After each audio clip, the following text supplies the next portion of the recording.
오늘 본문 말씀에 보면 임마누엘이라는 하나님의 이름, 하나님의 이름이라기보다는 하나님의 칭호가 나오고 있습니다. 하나님의 성호지요. 하나님의 성호 임마누엘의 뜻을 번역하니까 뭐라고요? 하나님이 우리와 함께 계시다, 이 말씀입니다. 자, 이 말씀을 보고 우리들 중에 찾아오신 예수님에 대해서 우리가 알아보겠습니다. 지난주 말씀이 바로 하나님을 알자였습니다. 하나님을 아는데 어떤 하나님이시죠? 우리를 찾아오신 하나님을 알자는 거예요. 우리를 찾아오셔서 당신을 보여주신 하나님을 알자는 거죠. 성경을 통해서 안 하나님은 어떤 하나님입니까? 모든 것을 다 아시는 하나님. 그래서 내 머리털까지도 세신 받으신 하나님이다라고 말씀을 나눈 것을 기억합니다. 뿐만 아니라 알 뿐만 아니라 당신이 아는 모든 것에 대한 능력이 있으셔서 다 하실 수 있습니다. 전지전능하시다고 말씀하실 수 있죠. 이 우주 만물을 창조하실 때 태양계만 창조한 게 아니라 우리가 셀 수조차 없고 볼 수조차 없는 무수한 것, 어마어마한 것, 무극에서 경지를 창조하신 능력의 하나님, 전능하신 하나님입니다. 전지전능하신 하나님 뿐만 아니라 이렇게만 해서 능력 있다고 뭐 다 좋은 건 아니잖아요. 깡패들도 능력 있습니다. 깡패 믿을 수 있나요? 없어요. 만약에 하나님이 깡패 같으신 분이라면 아무리 전지전능하신 하나님이라도 믿을 수가 없을 텐데 그분은 변함이 없는 사랑의 하나님이기 때문에 믿을 수가 있는 거예요. 하나님은 변함이 없습니다. 변개치 않으세요. 회전하는 그림자도 없으십니다. 하나님은 한 번 작정하셨으면, 한 번 마음 먹으셨으면, 한 번 약속하시면 반드시 지키시는, 변함이 없는, 변개치 않으시는 하나님이시다. 그래서 믿을 수가 있죠. 그 믿을 수 있는 하나님 우리에게 왔습니다. 그래서 우리가 믿을 신자를 쓰는 겁니다. 뿐만 아니라 금방 돌아가시면 어떻게 믿습니까? 권력도 10년이면 무너지니까 믿을 수 없는 거라고 말합니다. 어릴 때는요, 유치원까지만 해도 어머니 아버지에 대한 절대적인 믿음이 있었어요. 근데 어머니 아버지도 능력에 한계가 있더라고요. 그러니까 중학생쯤 되면 어머니에게 뭐라고 말하는지 알아요? 엄만 그것도 몰라? 무슨 뜻이에요? 능력에 한계가 있다는 뜻이에요. 그리고 엄마를 이제 서서히 절대적인 믿음의 존재로 바라보지 않기 시작했다는 거예요. 왜? 내 지식, 내 능력이 따라오기 시작했다는 뜻이죠. 그러다가 제가 요즘 깨닫는 건데 우리 아버님이 점점 어린아이가 되셨어요. 유치원생하고 똑같아지셨어요. 그러니까 이제 오히려 제가 아버님을 돌보는 입장이 됐어요. 믿었던 존재가 이제는 돌보는 존재가 됐어요. 만약에 하나님이 이런 존재라면 믿을 수 있겠어요? 안 되잖아요. 근데 하나님은 변하지 않으실 뿐만 아니라 영원하신 분이세요. 그래서 믿을 수 있습니다. 할렐루야. 지난 시간의 말씀이 여기까지입니다. 그런데 이런 창조주신 하나님, 우주 만물을 창조하시고 주관하시는 하나님이 아무리 노력하고 애를 써도 찾지 못했던 죄인인 우리가 우리 능력으로는 도저히 찾을 수 없었던 하나님이 직접 우리를 찾아오셔서 당신을 보여주셨어요. 당신을 알게 해주셨어요. 이걸 뭐라 그러죠? 감추인 것을 드러내다, 공개하다. 예수님, 하나님이 공개하는 것은 계시하다. 어른이 식사하시면 진지를 드시다. 애기들이 밥 먹으면 밥 먹다. 사람이 공개하면 공개하다. 하나님이 공개하시면 계시하다. 그렇게 말씀드렸다고 말씀을 드렸습니다. 만약에 하나님이 당신 자신을 드러내지 않으셨다면 능력이 유한한 부족한 존재, 거기다가 죄인인 사람은 하나님을 절대로 찾을 수 없습니다. 그래서 하나님을 찾겠다고 나선 사람들 도 닦는다, 고행을 한다, 참선을 한다, 선행을 한다, 수행을 한다, 이런 많은 사람들이 결국은 나중에는 주객이 전도돼서 내가 신이 되었다, 이렇게까지 말을 하는 거예요. 내가 신이 되어 볼까? 내가 신이 된다. 내가 신선이 된다. 내가 부타가 된다. 내가 깨달아서 신이 되겠다. 내가 창조주가 되겠다고 주객이 피조물 주제에 주객이 전도된 엉뚱한 소리를 하게 되고 하나님은 찾지 못하고 우상 숭배하는 길로 빠지고 마는 거죠. 이처럼 하나님이 당신 자신을 우리에게 드러내 보여주시는 것을 공개한다, 계시한다 이렇게 말하는데 하나님의 계시, 하나님의 뜻, 하나님의 성품, 속성 이런 것들이 가장 명확하게 드러나 있는 곳이 어디냐? 당신이 말씀하신 것을 기록한 성경 말씀에 있습니다.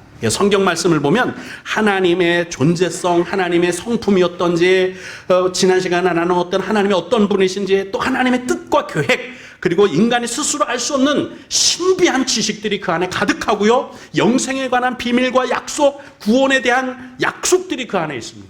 뿐만 아니라 부족한 우리 죄인들을 용서하시는 죄사함의 은혜가 있고요. 하나님의 사랑이 그 안에 드러나 있어서 하나님은 내가 믿으실 만한 분이구나, 우리를 찾아오신 주님을 보니 믿을 수 있구나 해서 신자에다가 바라볼 우러를 앙, 그리고 경배하고 숭배하고 예배할 앙자를 써서 신앙 생활한다. 종교 생활하는 게 아니에요. 구도자의 길을 걷는 게 아니에요. 도를 깨우치려고 교회 다니는 게 아니에요. 그냥 하나님이 우리에게 도로, 진리로, 생명과 진리로 나타나 주셨어요. 내가 곧 길이요 진리요 생명이니 나를 믿는 자는, 할렐루야, 그렇게 말씀해 주셨어요. 그냥 다 나타나셨는데 무슨 구도자의 길을 가고 수행을 하고 도를 닦을 필요가 뭐 있습니까? 우리는 그렇게 할 필요 없이 나타나신 것을 믿고 앙망하고 바라보는 신앙생활을 하면 되는 거예요. 그런데 이 말씀이신, 기록된 말씀이지만 이걸 로고스라고 하고 레마라는 말씀이 또 다른 말씀으로 살아있는 생명의 말씀이란 뜻이 있는데, 이게 하나님이거든요. 이 하나님이, 기록된 성경의 말씀이신 이 하나님, 그거보다 더 완전한 하나님이신 말씀 하나님이, 성자 하나님이 육신을 입고 이 땅에 우리를 찾아오셨어요. 우리 공간 속으로, 사람이 살고 있는 공간 속으로, 사람이 살고 있는 시간 속 안에 오셔서 사람을 만나 주셨어요. 직접 육신을 입고. 오늘 그것을 나누고자 합니다. 들려주신 기록된 말씀도 하나님에 대해서 자세히 알 수 있지만, 우리 가운데 오신, 우리를 찾아오신 예수님을 알면 더 정확하게 알 수 있는 것 아니겠습니까? 그래서 요한복음 1장 1절부터 시작해서 우리를 찾아오신 예수님, 하나님, 육신을 입으신 하나님에 대해서 우리가 자세히 들여다보기를 원합니다. 요한복음 1장 1절에 이렇게 말씀하십니다. 태초에 말씀이 계시니라. 누가 계셨다고요? 말씀이 계셔. 성경 말씀? 이건 줄 알았는데, 그 말씀에 실체가 계셨다는 거예요. 우리가 성경으로 들고 다니는 이 말씀은 마치 사진 찍어 놓은 것과 같아요. 근데 실체가 있다는 거예요. 그걸 뭐예요? 말씀이 계시니라. 사진 찍어 놓은 거 말고, 김경준이라는 사진 말고 진짜 김경준이가 있더래요. 그거 말씀이에요. 말씀이 계시니라. 이 말씀이 하나님과 함께 계셨으니 이 말씀은 곧 누구시라고요? 창조주 하나님, 우주 만물을 경영하시는 하나님, 나를 만드신 하나님, 뜻과 목적과 계획이 있어서 나를 이 땅에 오게 하신 하나님, 그 하나님이 계시다, 하나님이시다, 이렇게 말씀을 합니다. 근데 예수님이, 하나님이 우리 사람을 찾아오기 전에 이 기록된 말씀에 이미 약속을 해 놓으셨어요. 이사야서 7장 14절. 여러 군데 있죠. 요엘서도 있고 미가서에도 있고 여러 군데 있는데, 시편에도 있고 여러 군데 있는데, 오늘은 이 말씀을 먼저 봅니다. 그러므로 주께서 친히 징조를 너희에게 주실 것이라.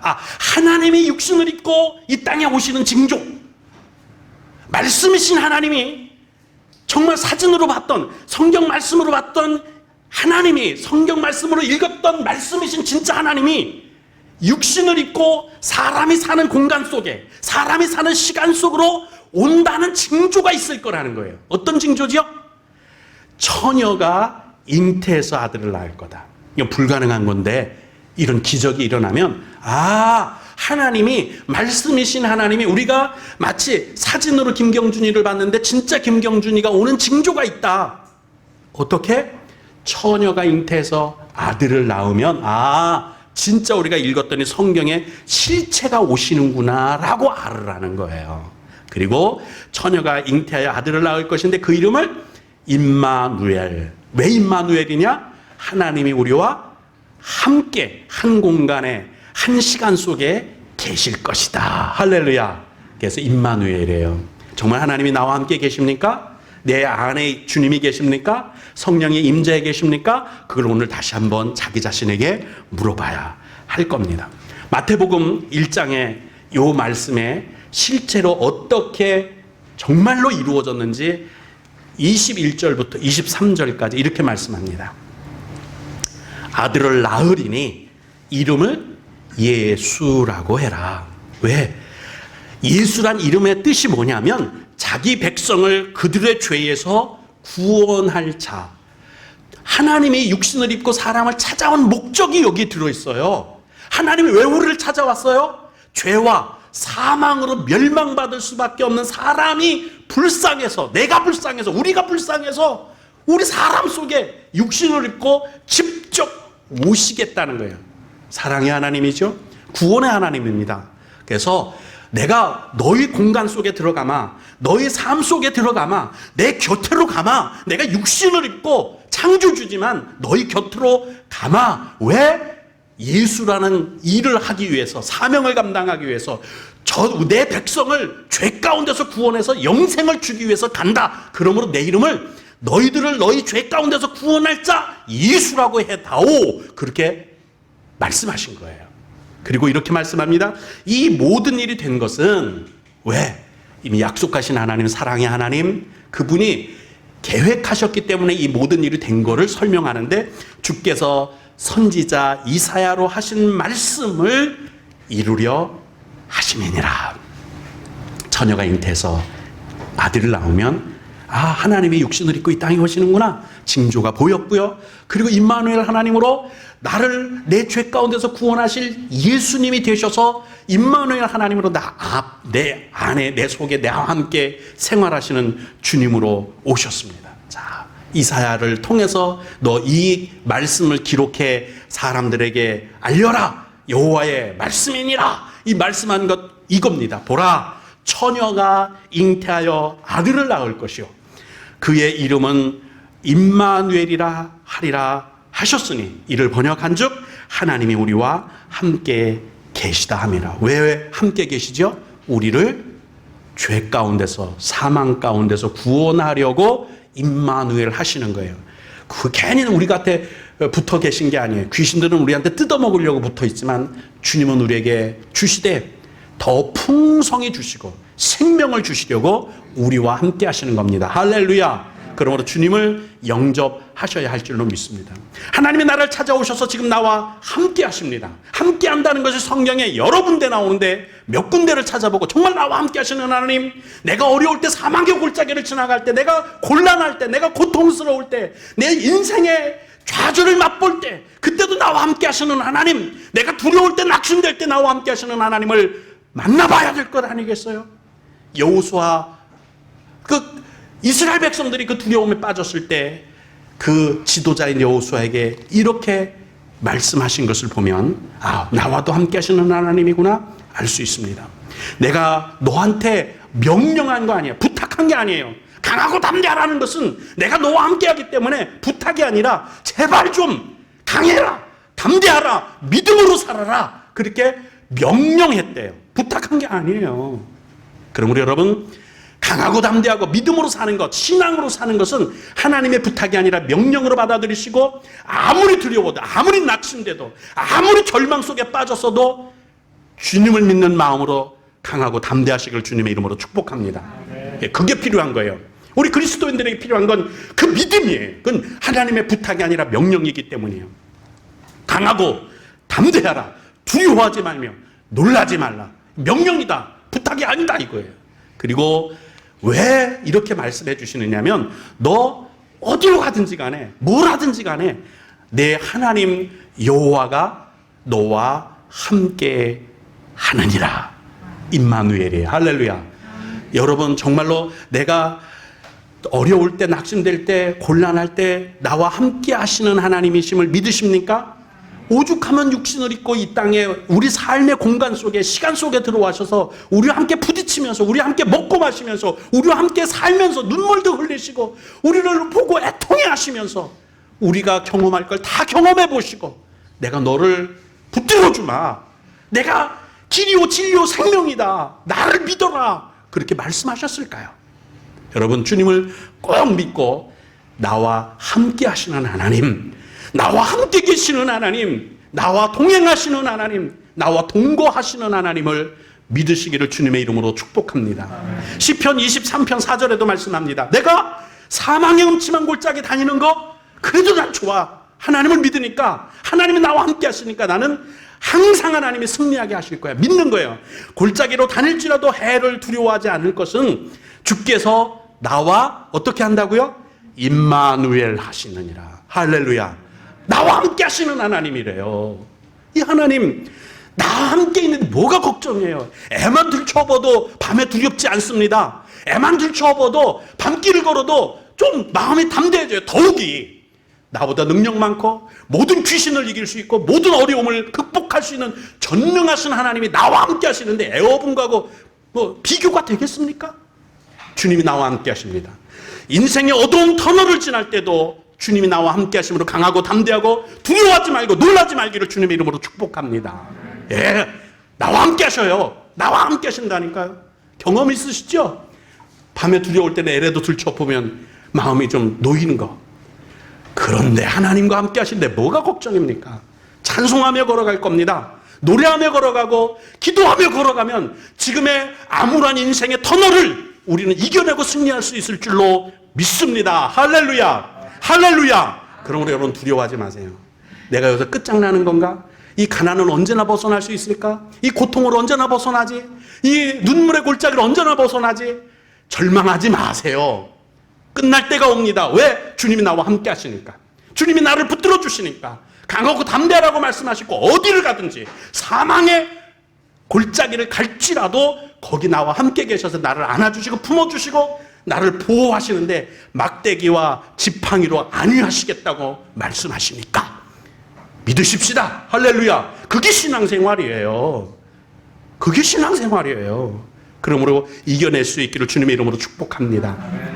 마지막으로 계시록 3장 20절에도 똑같은 말씀합니다. 볼지어다 내가 문 밖에 서서 두드리노니 혹시 아직도 나를 찾아오신 주님, 육신을 입고 이 땅에 오신 주님, 나와 함께하기 위해서 내 심령의 문을, 마음의 문을 두드리고 계시는 주님을 영접하지 못했다면 지금 영접해야 하는 거예요.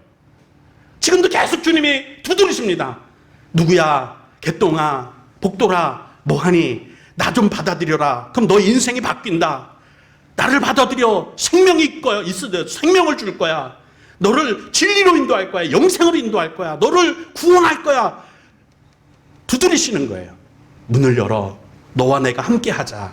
여러분, 누구든지 내 주님의 음성을 듣고 문을 열면 주님이 들어가셔서 더러운 걸 다 청소하시고 우리의 악한 것, 냄새나는 거 다 걷어내시고 보혈로 깨끗이 씻으셔서 인생을 새롭게 해주실 줄로 믿습니다. 그리고 이렇게 말씀합니다. 그와 더불어 먹고. 누구예요? 나와 더불어 주님이 함께 먹겠다. 내가 먹는 이 더러운 것, 부족한 것, 추한 것, 뭐 부자들처럼 맛있는 거 안 먹는데도 주님이 그런 것도 인생의 내 쓴맛 단맛을 나와 함께 맛보시겠다는 거예요. 내 인생의 쓴맛 단맛, 이건 정말 나는 부자도 아니고 잘 배운 사람도 아니고 그렇다고 품격 있게 고아하게 사는 사람도 아닌데 내 이런 어설픈 인생, 나의 나약한 인생도 다 쓴맛 단맛 다 나하고 같이 보시겠다는 거예요. 그리고 너로 더불어 먹고 그는 나와 더불어 먹으리라. 주님은 우리에게 생명의 양식을 먹여주시는 거예요.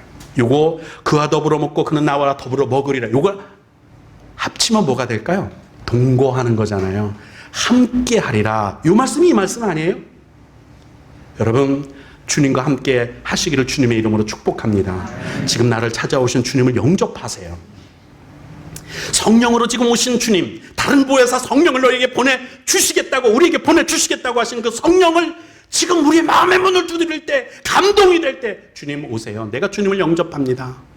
영접하셔서 형통하고 복된 인생, 영생과 구원을 얻은 인생, 잔치하는 인생, 인생의 삶을 확 바꾸어서 기쁨과 즐거움이 있는 인생 되시기를 주님의 이름으로 축복합니다.